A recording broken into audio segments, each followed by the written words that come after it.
സംഗീതം ഏതെന്നറിയോ?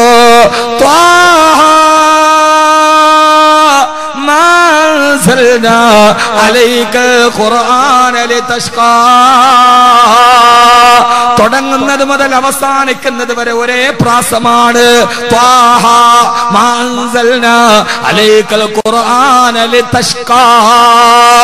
ഓരോ ആയത്തും അവസാനിക്കുന്നത് എത്ര ചെറുതാണെങ്കിലും എത്ര വലുതാണെങ്കിലും അൻഹിയ ഇല്ലാ തദ്കിറത്തൻ ലിമൻ യഖ്ശാ തൻസീലൻ മിമ്മൻ ഖലഖൽ അർള വസ്സമാവാതിൽ ഉലാ എന്ന പ്രാസത്തിൽ അവസാനിക്കുന്നു. ഈ ആയത്ത് വലുതാകുമ്പോഴും എത്രയോ മാറ്റമില്ലാതെ ഇങ്ങനെ അവസാനിക്കുന്ന ഖുർആനിന്റെ സംഗീതം. എന്തേ നിങ്ങൾ ഖുർആന്റെ സംഗീതം പഠിക്കാത്തതെന്താ? എന്തേ ഖുർആന്റെ സംഗീതം നിങ്ങളുടെ ഹൃദയത്തിലോട്ട് കടക്കാത്തതെന്താ?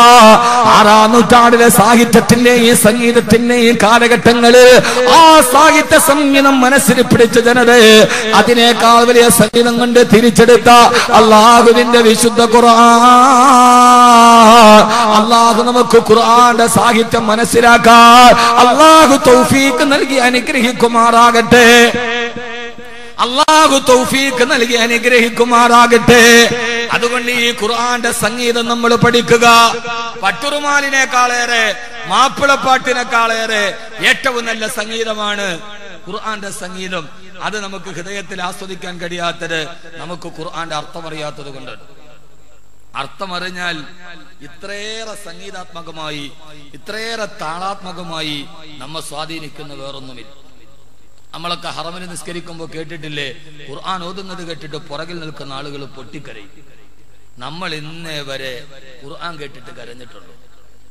ആരെങ്കിലും ഉണ്ടോ ഖുർആൻ കേട്ടിട്ട് കരഞ്ഞ ആളുകൾ ഉണ്ടാ? ആരെങ്കിലും ഇവിടെയുള്ള ആളുകളിൽ ഖുർആൻ കേട്ടിട്ട് കരഞ്ഞ ആളുകളൊന്ന് കൈവക്കും. മാഷാ അല്ലാഹ്, 2-3 പേരെങ്കിലും ഉണ്ടല്ലോ, അൽഹംദുലില്ലാഹ്. എന്തുകൊണ്ട്?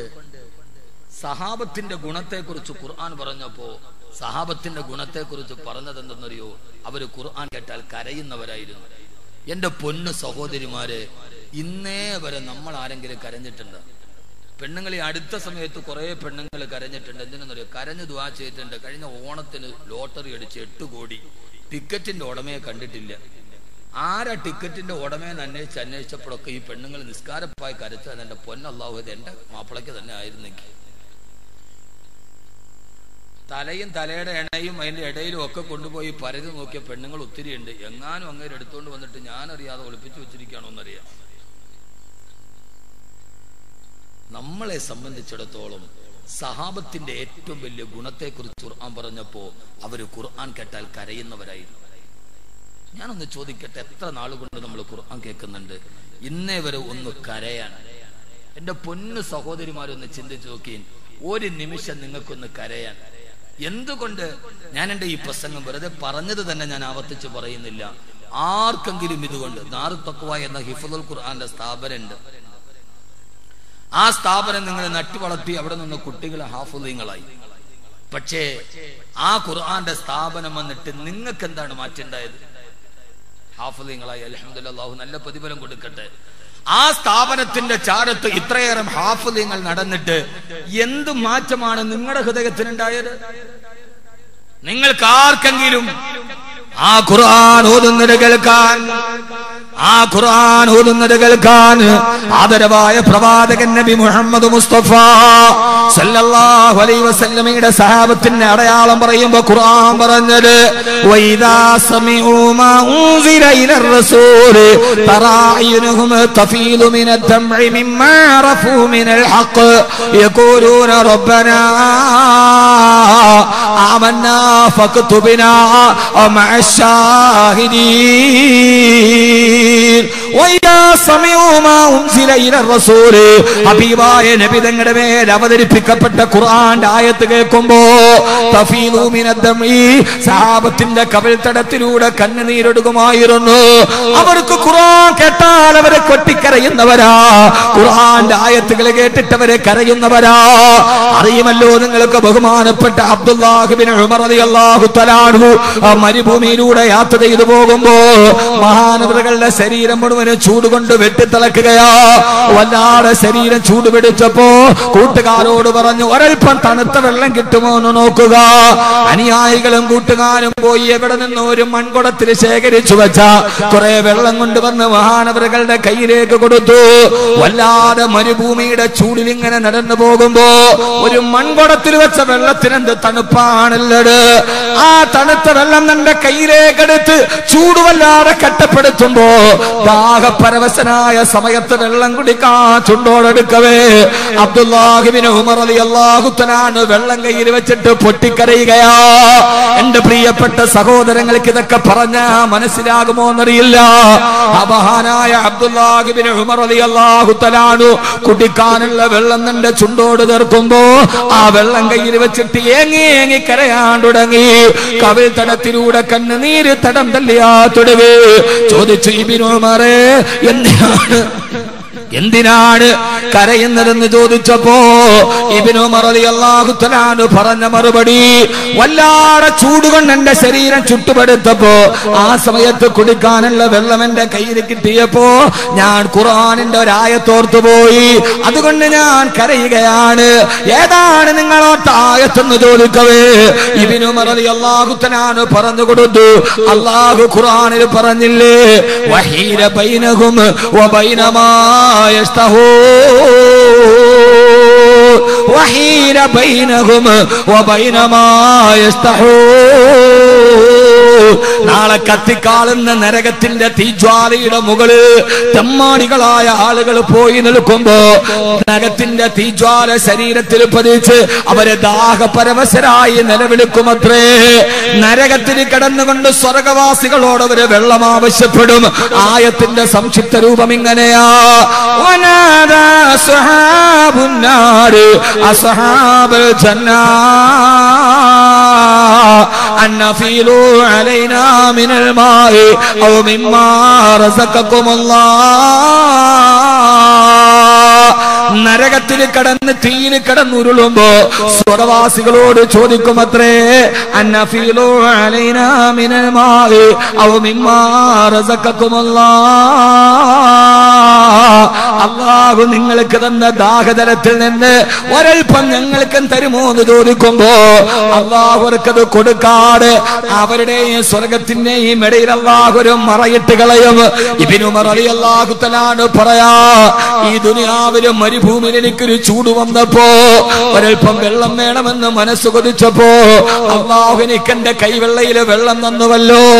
നാളെ പാപിയായ ഇബ്നു ഉമർ നരകത്തിന്റെ മുമ്പിൽ വെള്ളത്തിന് വേണ്ടി കേടുമ്പോ എന്റെ മുമ്പിൽ അല്ലാഹു സ്വർഗനദിയുടെയും എന്റെയും ഇടയിൽ മറയിടുമോ എന്നോർത്ത ആയത്തോട്ടുണ്ട് ഞാൻ കരയുകയാണ് എന്ന് മഹാനായ സയ്യിദിന അബ്ദുല്ലാഹ് ഇബ്നു ഉമർ റളിയല്ലാഹു അൻഹു എന്റെ പ്രിയപ്പെട്ട സഹോദരങ്ങളോട് ലോകത്തിന്റെ ഏറ്റവും വലിയ മോശമായ കാലഘട്ടത്തിൽ 6-ാം നൂറ്റാണ്ടിലും മണ്ണിനും വിണ്ണിനും പൊന്നിനും വേണ്ടി the 3W wine war and women, wine war and women, ഈ 3W വേണ്ടി ഈ 3W വേണ്ടി ജീവിതം മാറ്റിവെച്ച കാട്ടറബികള് നട്ടുച്ച നേരത്ത് പച്ചവെള്ളം കയ്യിൽ പിടിച്ചിട്ട് പൊട്ടിക്കരയുന്നവരാകെ മാറ്റാൻ കഴിഞ്ഞ ഗ്രന്ഥമേതാ? ആ ഗ്രന്ഥമാണ് വിശുദ്ധ ഖുർആൻ. അന്ന് ആ കാലഘട്ടത്തിന്റെ ദൗർബല്യം 3W ആണ്. ഇങ്ങോട്ട് നോക്ക് മനുഷ്യന്മാരെ, എന്നെ നോക്ക്. 6-ാം നൂറ്റാണ്ടിന്റെ കാലഘട്ടം പറയാ. ആ കാലഘട്ടത്തിലെ മുഴുവൻ ആളുകളുടെയും ദൗർബല്യം 3W ആണ്. Wine, war and woman. കള്ള്, പെണ്ണ്, കലാപം. ഇന്നും അതേ നൂറ്റാണ്ടാണ്. ഇന്നും 3W ആണ്. www.com. എത്ര സമാനതകളുണ്ട് ഇതിന്. അന്നും ഒരു ജനതയുടെ ദൗർബല്യം 3W1, ഇന്നും ഈ ജനതയുടെ ദൗർബല്യം www.com ആണ്. അപ്പോൾ തീർച്ചയായും നമ്മുടെ ഹൃദയത്തെ ഈ ഖുർആൻ കരയിപ്പിക്കണം. അല്ലാതെ നമുക്ക് കരയില്ല. നരകമോത്ത് കരയാൻ, ഹിസാബോർത്ത് കരയാൻ, പരലോകമോത്ത് കരയാൻ ഈ ഖുർആൻ നമ്മുടെ ഹൃദയത്തെ കരയിപ്പിക്കണം. നമ്മുടെ കവിൾത്തടത്തിലൂടെ കണ്ണുനീര് തടം തല്ലിയാത്തൊടുക്കണം. എന്നാലേ 6-ാം നൂറ്റാണ്ടിലെ കാട്ടറബികൾ, www വേണ്ടി ജീവിച്ച കാട്ടറബികളെ അല്ലാഹുവിന്റെ ഖുർആൻ കരയിപ്പിക്കുകയാ. മഹാനായ അബ്ദുല്ലാഹ് ബിൻ ഉമർ റളിയല്ലാഹു തആല അൻഹു സുബ്ഹി നമസ്കാരത്തിന് ഇമാമത്ത് നിൽക്കുമ്പോ യൗമ യഖൂമുൻ നാസു ലിറബ്ബിൽ ആലമീൻ, സർവലോക രക്ഷിതാവിന്റെ മുമ്പിൽ നിൽക്കുന്ന ദിവസം ആയത്ത് കേൾക്കേണ്ട താമസം പൊട്ടിക്കരഞ്ഞുകൊണ്ട് ബോധരഹിതനായി താഴെ വീണു മഹാനായ സയ്യിദനാ അബ്ദുല്ലാഹ് ബിൻ ഉമർ റളിയല്ലാഹു അൻഹു.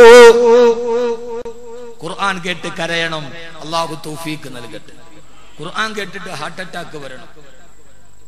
ഖുർആന്റെ ആയത്ത് കേട്ടിട്ട് നമ്മളിവിടെ അറ്റാക്ക് മാറാൻ ദുആ ചെയ്യാൻ വേണ്ടി ഇരിക്കുകയാണ്.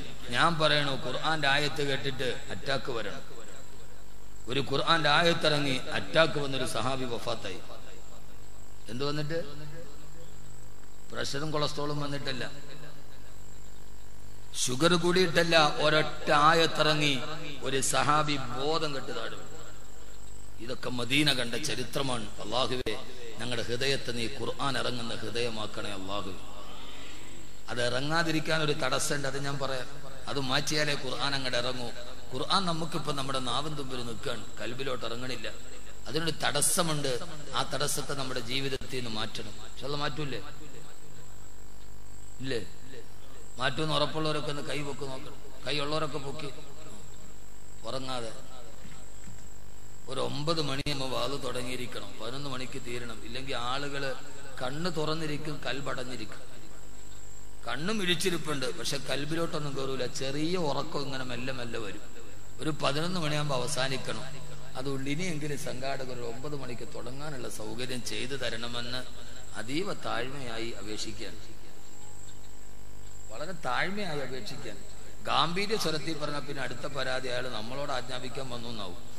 അതുകൊണ്ട് ഒരു 9 മണിക്ക് തുടങ്ങി തരണമെന്ന് അതീവ താഴ്മയായി ഒരു വിധേയന്റെ വിധേയത്വ ഭാവത്തിൽ തന്നെ ഓർമ്മിപ്പിക്കുകയാണ്. അള്ളാഹു നമ്മളെ നന്നാക്കി തരട്ടെ. ആദരവായ പ്രവാചകൻ നബി മുഹമ്മദ് മുസ്തഫ സല്ലല്ലാഹു അലൈഹി വസല്ലം. അങ്ങനെയൊന്നും അല്ല നമ്മുടെ സാധാരണ ഭാഷ, പിന്നെ അങ്ങനെ അങ്ങ് ആക്കിയെന്നുള്ളൂ. വലിയ പ്രശ്നമാണ്. ഇപ്പൊ യഥാർത്ഥത്തിൽ ചില സമയത്ത് ചിന്തിക്കും, പ്രസംഗമൊക്കെ നിർത്തിയിട്ട് വീട്ടിലിരുന്നാളോ ഒന്ന് മക്കൾക്ക് വാപ്പാനെങ്കിലും കാണാൻ കിട്ടും. പല സമയത്ത് മനസ്സുകൊണ്ട് ആലോചിക്കാറുണ്ട്, ഇതൊക്കെ നിർത്തിയിട്ട് വീട്ടിൽ നിന്ന ഭാര്യക്ക് ഭർത്താവിന്റെ അടുത്ത് ഇച്ചിരി നേരം ഭാര്യയുടെ അടുത്തിരിക്കാൻ പറ്റും, മക്കൾക്ക് ഉപ്പാനെങ്കിലും കാണാൻ പറ്റും. ഇതിപ്പോ ഒന്നുമില്ല. മക്കള് പോസ്റ്റ്മാനെ വിളിക്കാൻ തുടങ്ങിയപ്പോ അണ്ടർതിക്ക് വല്ലപ്പോഴൊക്കെ മാസത്തിൽ ഒരിക്കൽ വരും. മക്കളിപ്പോ എന്നെ വിളിക്കണ പേര് പോസ്റ്റ്മാൻ. ഭാര്യ പിന്നെ പറഞ്ഞു മടുത്തോണ്ട് ഇപ്പൊ ഒന്നും പറയാറില്ല, വലിയ ചെറിയ നെടുവീർപ്പുകൾ മാത്രമേ ഉള്ളൂ.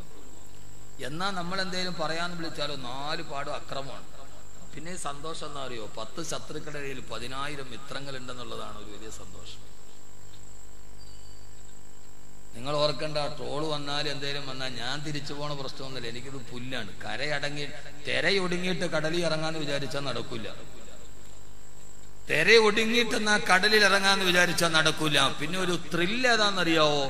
ഒരു കട്ട ഹീറോയിസം.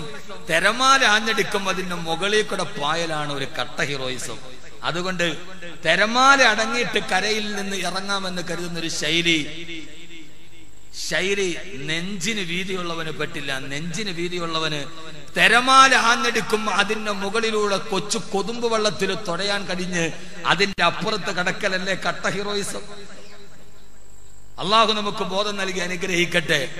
ഈ ഒരു കുറെ വർഷങ്ങളായി 4 പാട് ഈ വാക്കവിമാരെ തെരഞ്ഞു പിടിച്ച് ആക്രമിച്ചിട്ടും ഇന്നും 10 മണിയായാലും പൊഴിഞ്ഞു പോകാതെ ഈ പാവങ്ങൾ ഇവിടെ ഇരിക്കുന്നു എന്നതാണ് ഇതിന്റെ ഏറ്റവും വലിയ നന്മ എന്ന് ഞാൻ തിരിച്ചറിയുന്നു. കാരണം ഇത് അല്ലാഹു സുബ്ഹാനഹു വ തആല നൽകിയ ഒരു തൗഫീഖാണ്. ആ തൗഫീഖിനെ മാറ്റാൻ പിശാചിനെ കഴിയില്ല. ആ തൗഫീഖ് തിരിച്ചെടുക്കണമെങ്കിൽ പടച്ചറബിനെ കഴിയും. പിശാചിനെ തൗഫീഖിനെ ക്യാൻസൽ ആക്കാൻ പറ്റില്ല. ഈ തൗഫീഖിനെ തിരിച്ചെടുക്കാൻ പടച്ച റബ്ബിനെ കടിയൂ. അള്ളാഹു നമ്മുടെ ഹൃദയത്തിൽ ഖുർആൻ ഇറക്കി തരട്ടെ. ഈ 5-8 വർഷമായി ഞാൻ വാളു പറയുന്നത് ഈ ഖുർആനിനെ പ്രചരിപ്പിക്കാനാണ്. ധാരാളം ഹിഫ്ളുൽ ഖുർആനുകൾ ഉണ്ടായത് എത്രയോ ചെറുപ്പക്കാർ. ഈ അടുത്ത സമയത്ത് ഒറ്റപ്പാലത്ത് എന്റെ കോളേജിലെ ചെറുപ്പക്കാരൻ, വടകരയിലുള്ള ചെറുപ്പക്കാരൻ കാണാമെന്ന്, ദുബൈയിൽ നല്ല ജോലിയാണ് അവന്. എല്ലാം കണ്ടതിന് ശേഷം അവൻ എന്നോട് ചോദിച്ചു, ഉസ്താദേ ആ കുട്ടികളിരുന്ന് ഖുർആൻ ഓതുന്ന സ്ഥലത്ത് ഞാനൊന്ന് പോയി അവിടെ ഒന്ന് ഇരുന്നോട്ടെ. ഞാൻ ചോദിച്ചു, എന്ത് ഉസ്താദ്, എനിക്ക് ഖുർആൻ ഓതാൻ അറിയില്ല, എനിക്ക്